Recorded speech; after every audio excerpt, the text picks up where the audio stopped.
Voilà, Raphaël Enthoven, on est ravi de vous accueillir. Je crois que tout le monde vous connaît. Vous avez un patronyme de père en fils qui rayonne dans le monde de la pensée.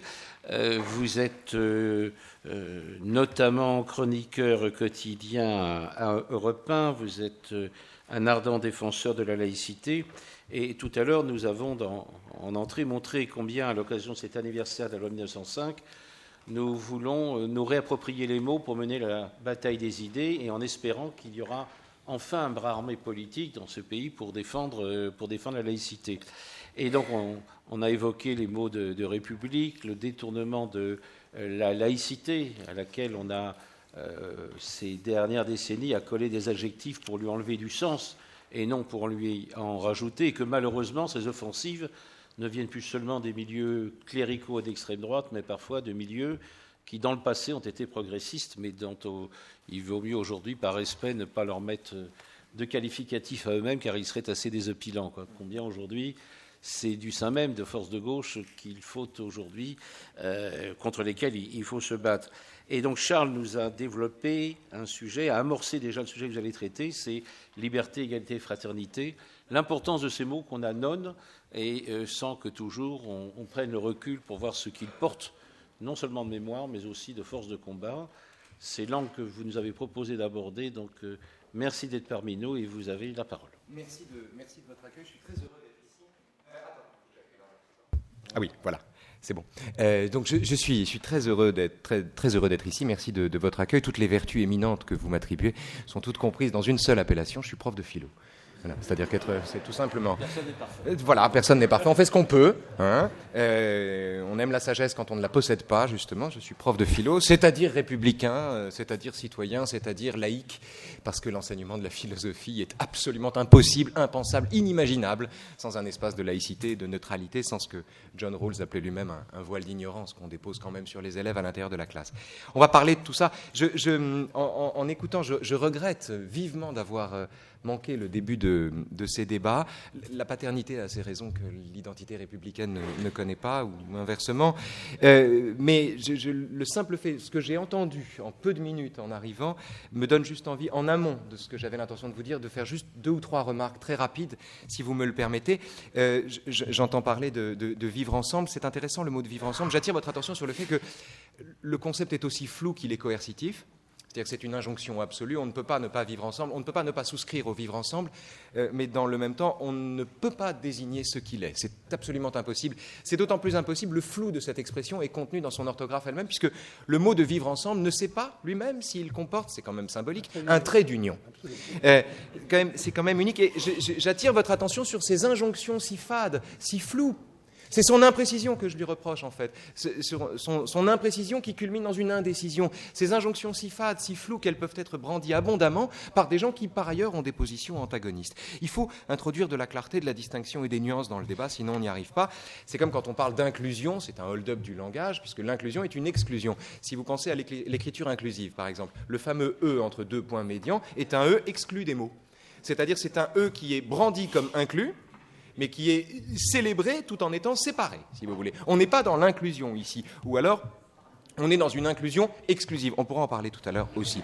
Dernier point, les ateliers en non-mixité. Juste un point là-dessus. On peut dire tout ce que...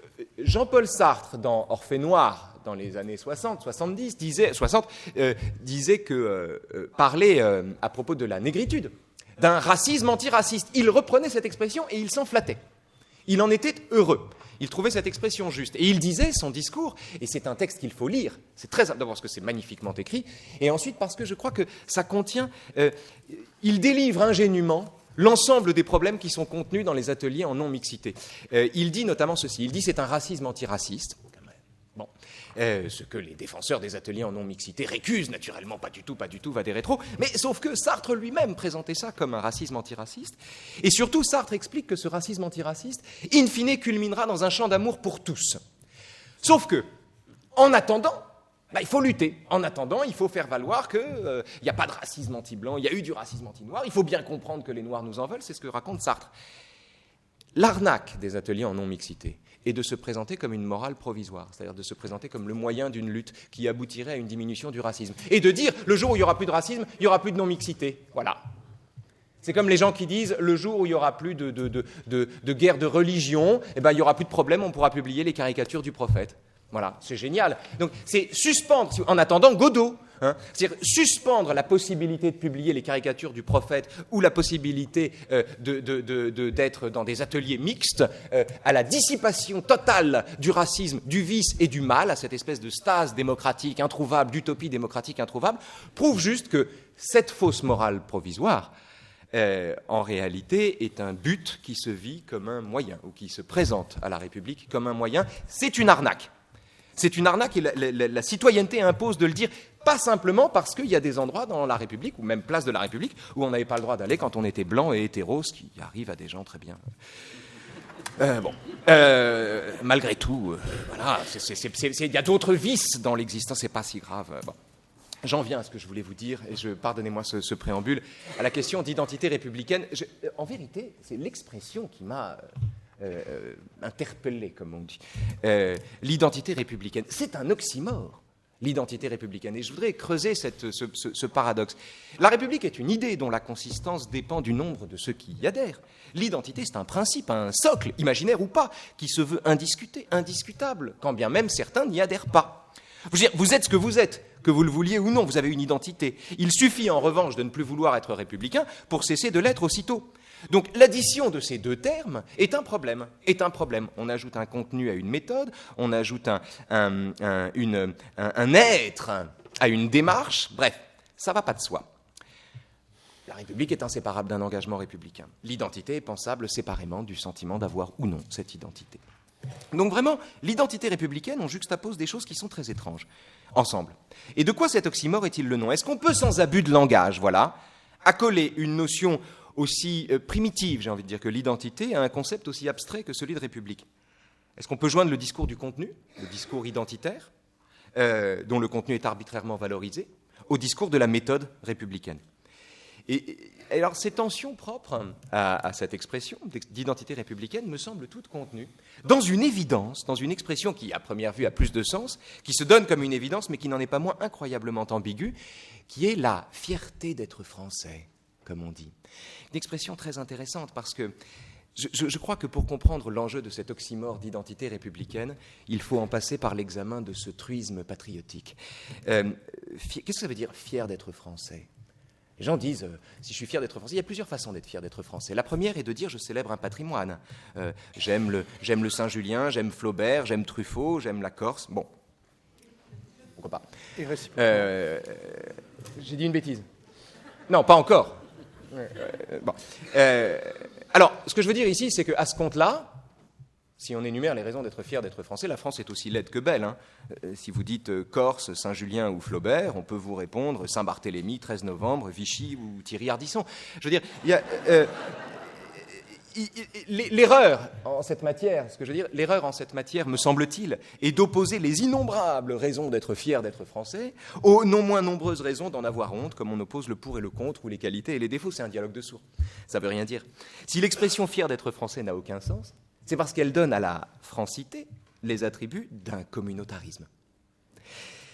Et on peut comprendre qu'il y ait une fierté gay, par exemple, une fierté noire, après des siècles de fierté blanche, une fierté musulmane, pourquoi pas une fierté lesbienne, mais fier d'être français.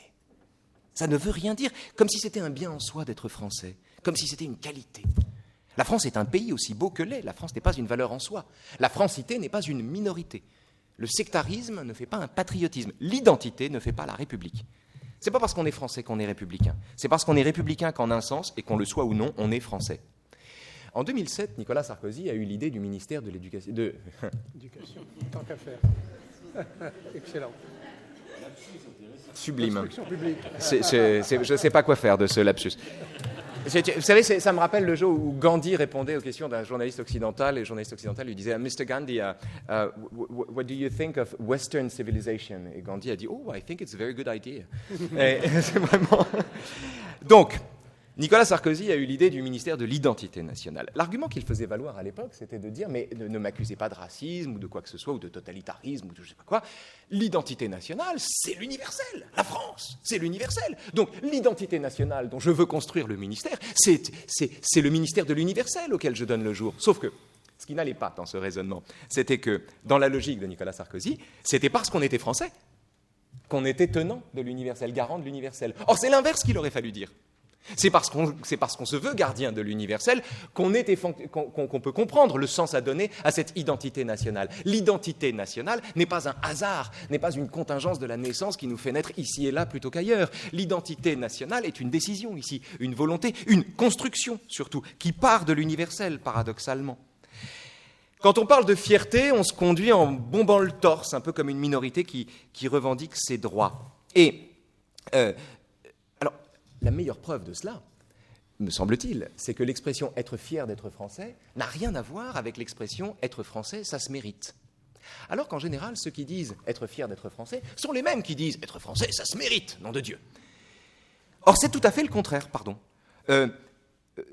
Les gens qui se disent fiers d'être français sont les premiers à ajouter ça, mais c'est contradictoire. Dans le premier cas, on est français, d'essence et de naissance. Bon, on ne le choisit pas et on en est fier comme on est fier de son nom, de la couleur de sa peau, de son accent ou des spécialités culinaires de sa ville natale.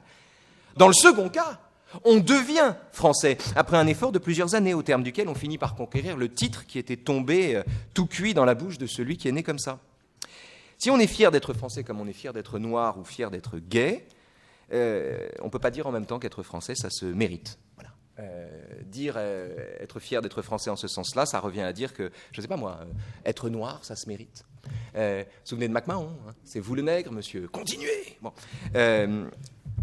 Il passait en revue les troupes de Saint-Cyr. Tout le monde ne connaît peut-être pas cette histoire. C'est au début des années 70, MacMahon passe en revue les troupes de Saint-Cyr. Il y avait un nègre, comme on disait à l'époque, dans l'armée. Il le voit, il dit « Ah, monsieur, c'est vous le nègre, continuez. » Comme si c'était une décision. Je veux dire, on rigole avec Trump. Mais si on fouille dans l'histoire un peu, et dans l'histoire de France... bref. La France n'est pas, voilà, je veux vous dire ici, et j'en viens à l'identité républicaine, la France n'est pas un égo-trip. Voilà. Un citoyen n'est pas un supporter. Être français n'est pas une vertu, et le français n'est pas un patois. La francité n'est pas une minorité. Ou alors, si elle l'est devenue, ça veut dire que notre société s'est dégradée en communauté.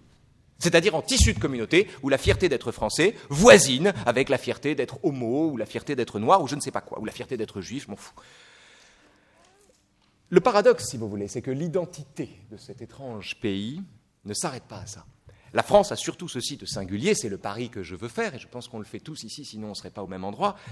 La France a ceci de singulier que le génie de quelques hommes et la grandeur d'une culture suffit à la définir. Elle incarne des valeurs qui vont plus loin qu'elle-même, sa devise en témoigne. Si être fier d'être français ou revendiquer une identité républicaine, c'est être attaché à la défense de la liberté, de l'égalité et de la laïcité et de la fraternité au-delà des frontières, alors l'expression reprend, je crois, tout son sens, car ce dont nous sommes fiers, ça n'est plus une qualité donnée, mais c'est une idée à conquérir. Et les idées méritent qu'on les brandisse ou qu'on les revendique. On ne brandit pas la couleur de ses yeux ni le lieu de sa naissance, mais on brandit le principe qui va plus loin que sa petite vie. La fierté française, c'est-à-dire l'identité républicaine, n'est donc pas une affaire d'enracinement, me semble-t-il, mais une affaire de déracinement ou d'universel.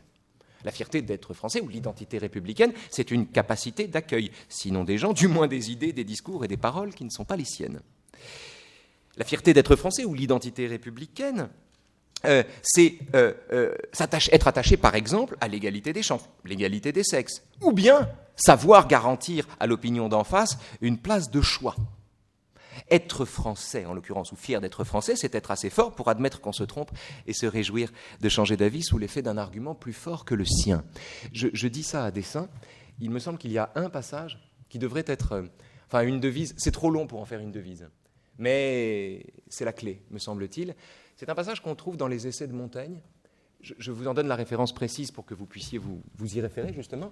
C'est le chapitre 8 du livre 3, sur l'art de la conversation. Et Montaigne a ce moment, a ce passage absolument extraordinaire dans lequel il dit Moi, quand je discute avec quelqu'un, j'aime qu'on m'éperonne, j'aime qu'on me contredise. Il y voit une marque de respect, il y voit une marque d'intérêt supérieur, il est heureux de cela. Et il a cette expression incroyable, il dit « Je me sens plus fier de la victoire que je remporte sur moi-même quand je m'incline devant les arguments de mon adversaire que de la victoire que je remporte sur lui grâce à sa faiblesse. »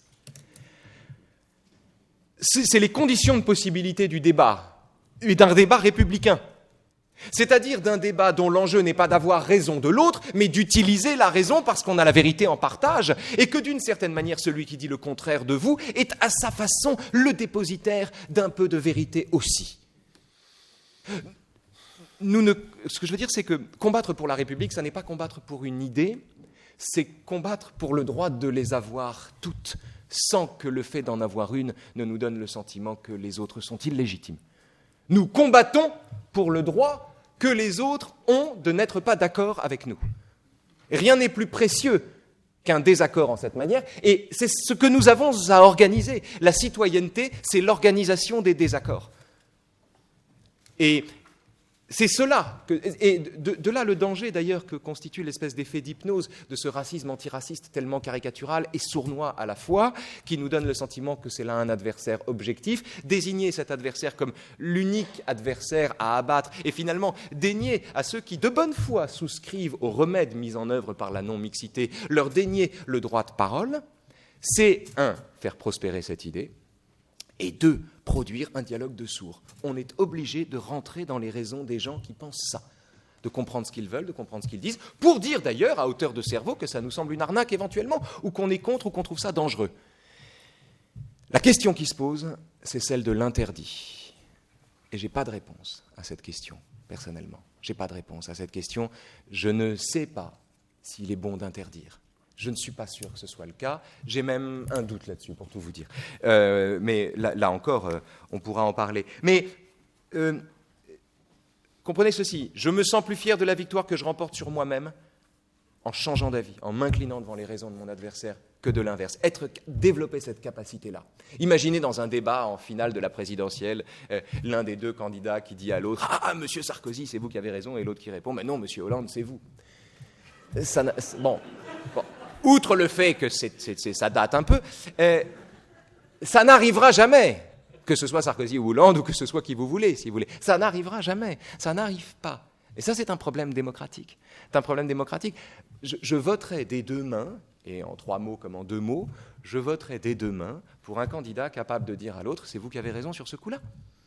Qu'est-ce qu'il y a de plus noble? C'est la grandeur de la politique qui fait ça. Là, on réintroduit quelque chose qui est de l'ordre d'une pacification véritable. À ce sujet, on parle de laïcité, au fond, puisque c'est ça, on parle de laïcité, c'est-à-dire on parle des conditions de possibilité du débat. Et d'aucuns, dans le sillage du président de la République, ont pu célébrer une laïcité de confrontation. Je veux ici pointer une ambiguïté du discours présidentiel.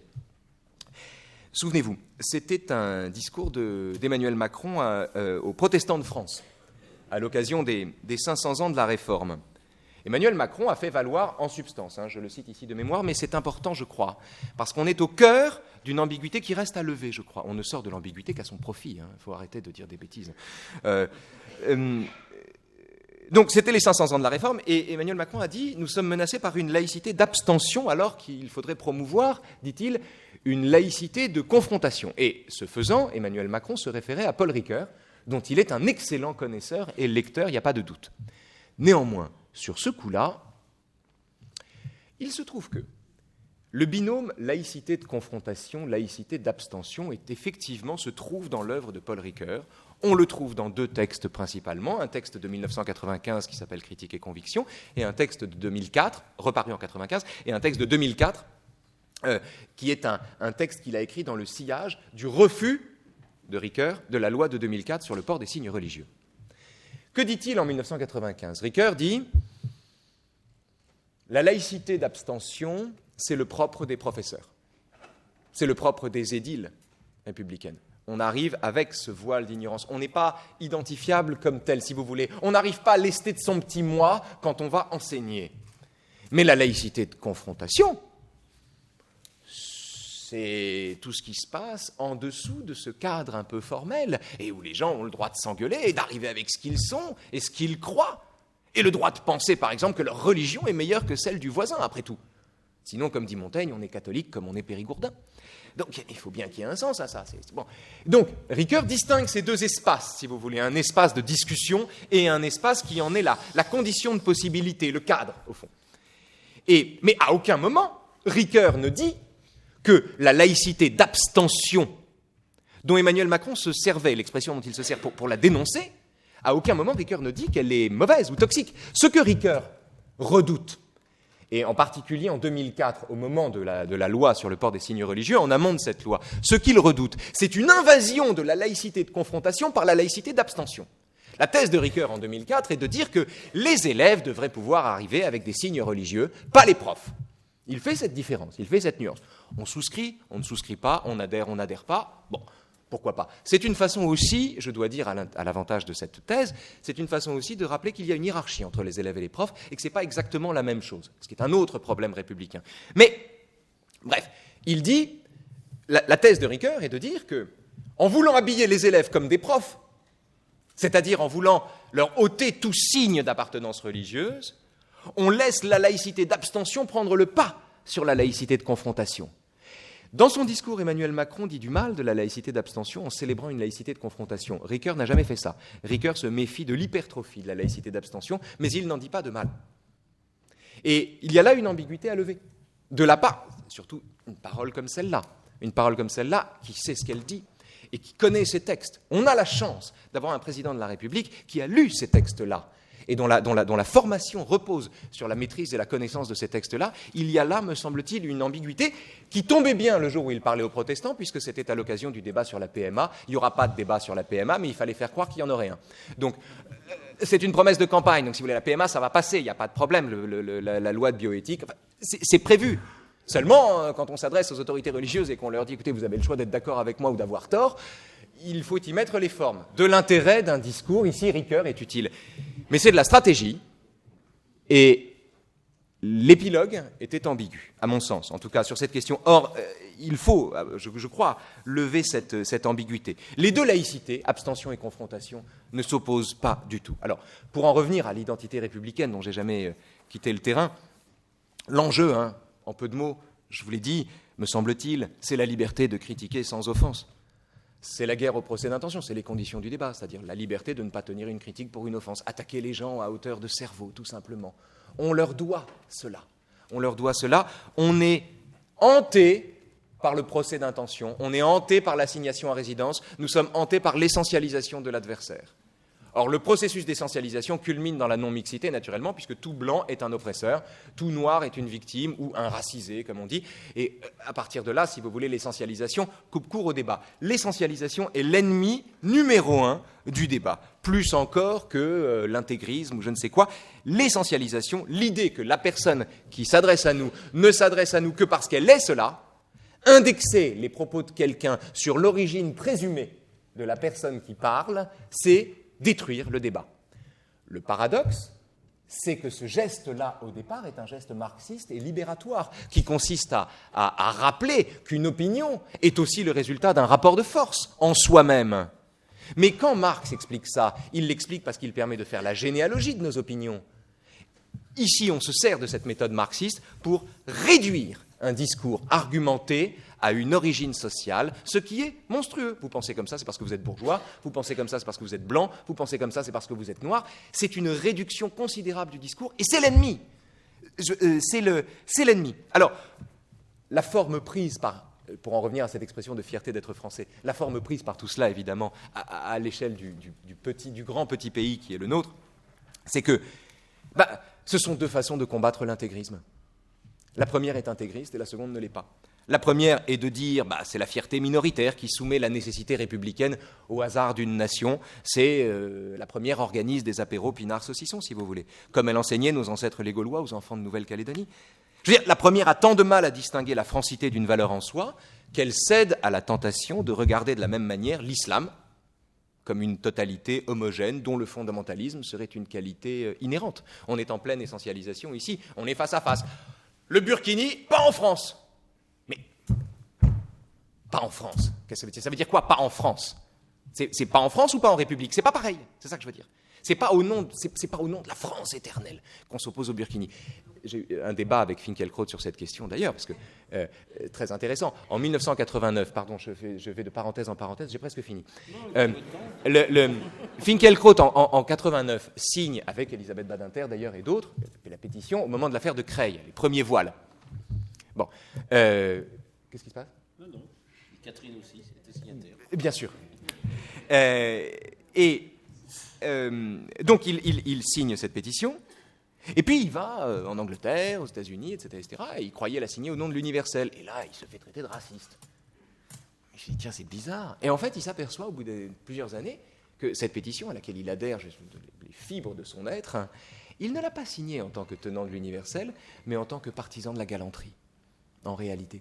C'est l'être français qui l'a conduit à le faire. C'est parce qu'il tient à la galanterie. C'est au fond, la galanterie lui a semblé, et c'est très intéressant, certains verront une involution dans cette façon, dans cette évolution du discours de Finkielkraut, d'autres y verront un approfondissement, peu importe, je ne discute pas de ça. Je veux juste dire que c'est très intéressant d'observer que le même homme qui agissait ou qui signait une pétition au nom de l'universel comprend 20 ans plus tard que c'est peut-être au nom d'une identité qu'il l'a fait, et que cette identité, elle est beaucoup moins universelle qu'on ne pense.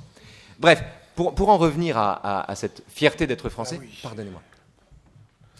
Pour en revenir à cette fierté d'être français, je dirais que la seconde façon d'être fier d'être français croise le fondamentalisme, mais sur un autre chemin.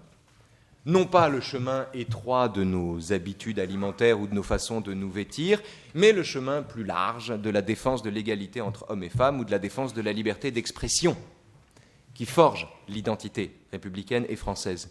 C'est toute la différence, si vous voulez, entre le veau d'or d'un côté et les tables de la loi. Voilà. Quand la fierté d'être français est une fierté folklorique, elle relève du veau d'or. Quand la fierté d'être français relève d'un principe, on est davantage, me semble-t-il, dans les tables de la loi. C'est l'abîme entre d'un côté la tradition pour projet et de l'autre l'avenir pour objectif. C'est la différence, par exemple, pour prendre un exemple conflictuel, entre ceux qui interdisent le burkini au nom de la France et ce faisant font aux intégristes le cadeau d'une objection finalement aussi communautaire que leur propre agenda, et ceux qui, tout en haïssant ce vêtement détestable, c'est mon cas, l'autorisent au nom de la liberté, car ils refusent de faire aux intégristes le cadeau d'une interdiction qui leur permettrait de se vivre, une fois de plus, comme les victimes qu'ils ne sont pas ou qu'ils ne sont plus. Merci de votre attention.